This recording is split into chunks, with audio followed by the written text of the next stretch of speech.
Advertising ਏਜੰਸੀਆਂ ਜਿੱਥੇ ਬਾਸ corrupt ਤੇ ਸਿਫਾਰਸ਼ੀ ਬਿਊਰੋਕਰੇਟਸ ਨਾਲ ਰਲ ਕੇ ਮੁਲਕੀ ਖਜ਼ਾਨੇ ਨੂੰ ਸਿਉਂਕ ਦੀ ਤਰ੍ਹਾਂ ਚੱਟ ਰਹੇ ਨੇ, ਉੱਥੇ ਹੀ ਉਹਨਾਂ ਅਖਬਾਰਾਂ ਨਾਲ ਵੀ ਅਜਿਹਾ ਰਵੱਈਆ ਰੱਖਿਆ ਹੈ ਜਿਹਨੂੰ ਕਿਸੇ ਵੀ ਤੌਰ ਜਾਇਜ਼ ਨਹੀਂ ਆਖਿਆ ਜਾ ਸਕਦਾ।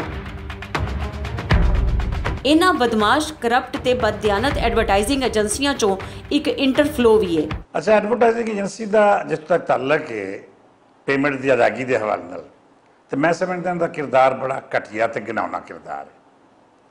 जिन्नियां भी एजेंसियां इसलिए काम कर रही हैं चंद एक के अलावा उन्हों का पेमेंट का शेड्यूल बहुत नाकस है। मेरे को मिसालां मौजूद ने। इंटरफ्लो एक वड्डी एजेंसी है, छोटी एजेंसी जिहड़ी भी एजेंसी है, वो चैक जिहड़े ने 2-2 साल तो जेरे इल्तवा ने और कैश नहीं हो रहा, 4-4 बारी डिसरल हो चुके हैं। मैं समझना कि बहुत शर्मनाक और बड़ा घटिया मामला है कि वो अखबारात जिहड़े बड़ी हिम्मत नाल गौरमेंट को या प्राइवेट सैक्टर तो इश्तिहार हासिल करते हैं और जदों उहदी अदायगी वो एडवरटाइजिंग एजेंसी को लैना चाहते हैं तो उहदे वास्ते उन्होंने बहुत परेशान तस्दील किया जाता है। और ये एजेंसियां ना सिर्फ कमिशन मंगदियां ने बल्कि 2-3 साल बाद जाके अदायगी करती। इंटरफ्लो सरकार कोलों तां करोड़ों रुपए इश्तिहार दी मद विच वसूल करदी है पर अगे अखबारां नूं अदायगियां नहीं करती। खास तौर उत्ते नॉन APNS मैंबर अखबारां दा हक तां इस एजेंसी दे मालिक प्यो दादे दा माल समझ के डिकार जाण दे आदी ने। अच्छा, जिहड़े अखबारात APNS दे मैंबर नहीं या उन्हें तस्लीम नहीं करते उन्हां दे बड़े पैड़ा हाल है।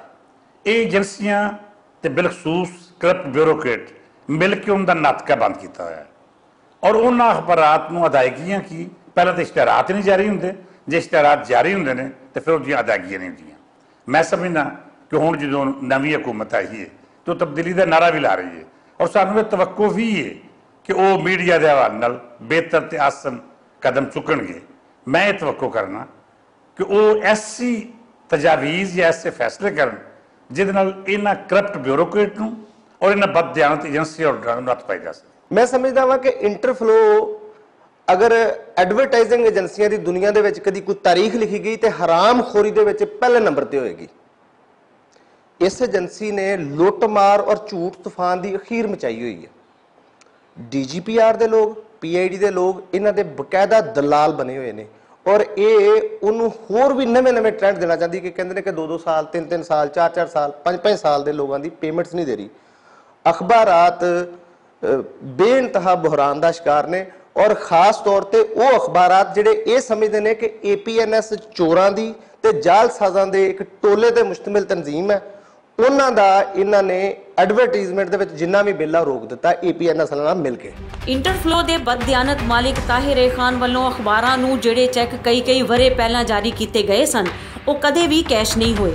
एजेंसी के जिम्मेदारां नाल राबता करन उत्ते जवाब मिलता है कि साहब दे माली हालात ठीक नहीं, इस करके फिलहाल अदायगी मुमकिन नहीं।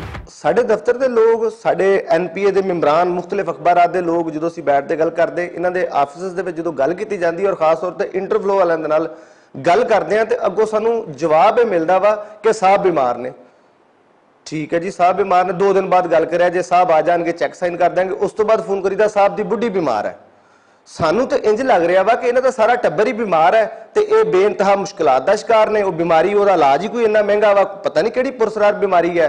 तो असीं हुण इहो ही सोच रहे हैं कि असीं NPA के सारे मेंबरान बजाए कि असीं लोगों को कहिए कि डैम वास्ते चंदा दिओ तो इन्हां यतीमां ते मस्कीनां वास्ते ज़कात भी इन्हां नूं दईए तो इन्हां वास्ते चंदा भी इकट्ठा किया जाए ताकि इन्हां दा इलाज होवे तो फिर साडे नाल गल करन इन्हां दे मालकान कि बई असीं पैसे देने ने कि नहीं देने। फवाद चौधरी ते फयाजुल हसन चौहान होरां दी वड्डी जिम्मेदारी है कि वो अजय चोरां नूं तौनों फड़न जिन्हां नूं हराम खान ते दूजियां दा हक मारन दी पुरानी आदत है।